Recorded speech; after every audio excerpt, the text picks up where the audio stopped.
So, ang comeback is real ay nandito na nga po. Ito na nga po yung pagsugod ng ating Fanny with the cable goes in. Ako, naging delikado yung ating Raishi. Nakulang follow up. Ito nga po yung Abyssal Arrow with the Abyssal Trap. And that's gonna be Rudy with the first blood kill against our Von. Nako, lane. Pero dito na nga po sa may bottom lane naman natin, nagiging agresibo yung ating Raishi, but in need to fall back. But Zycakes, mga kaibigan, turtle of the game, ito na nga po at lalapag na. Tingnan natin kung makakapag-contest ba ang mga miyembro ng ating mga VME against the side ng ating mga Intel Prime. Ito na yung 4 na miyembro, 5 miyembro. Nako, kompleto yung mga miyembro dito, mga kaibigan. Ito na nga po, binakbakan with a face break, with a face crack. Darren God ay nalusaw kagad dito. Hayatos trying to run for his life. Pero ito na nga po yung ating Raishi with a cutthroat. Abyssal Arrow na doon. Von will secure that kill, mga kaibigan. Bagsak na rin dito yung ating kantuhan na turret dito. And successfully nakuha niya yun.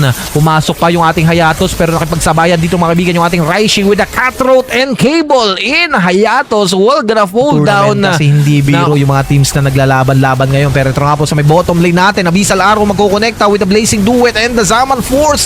Out muna yung ating Xeno 1. Gilded Lily will gonna secure that kill. Rudy ay tutumba. Naku po, yung grab hindi na nakaabot pa. Darren God will gonna fall down, and ilista mo ang double kill para doon sa ating Gilded Lily. Naku, eto nga po yung Darren God. Naku, delikado. Mukhang mabibigyan siya ng ating Psychics, and that's gonna be slain for our Harit, mga kaibigan. But right now, ito nga po yung first Lord of the game. May Vision Man coming from the side ng ating mga Intel Prime.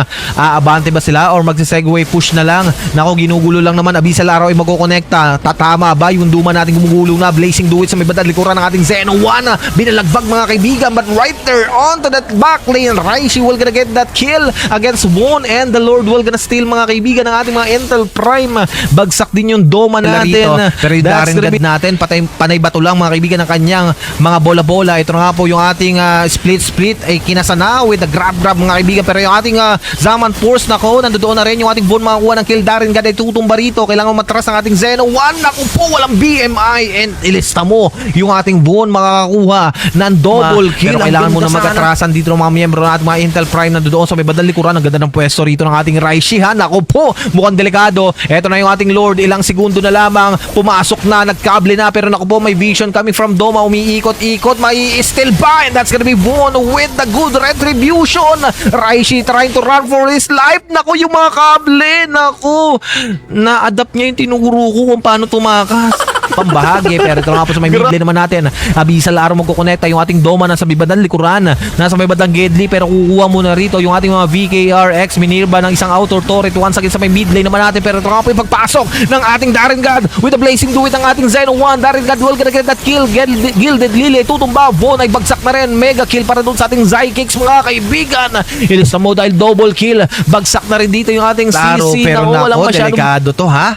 Guys, yung ating Raishi ay nasa may bottom lane, mapapa-atras or magkukulang talaga ng miyembro dito ang ating mga VKR. Ito nga po yung fist break with the fist crack, pero ang ganda na ginawa rito ng ating kantuan na tara, dahil nakatad siya rito.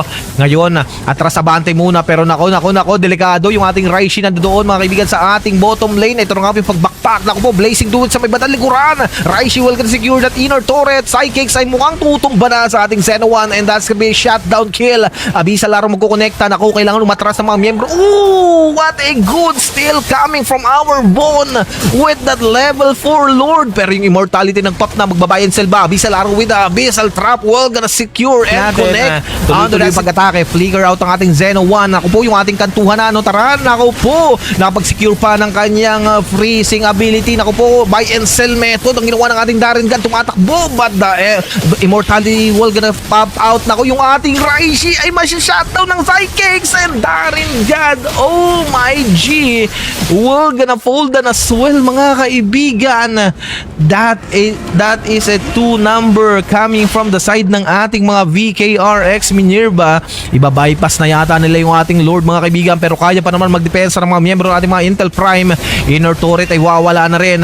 Kantuhan na tara. Nako, binabakbakan, fist break with a fist crack. Nako po, delikado na dahil nag-tower lock na mga miyembro ng ating mga VKRX Minerva. May minions pa, at tinapos na ang laban with a 2-0 run, ladies and gentlemen.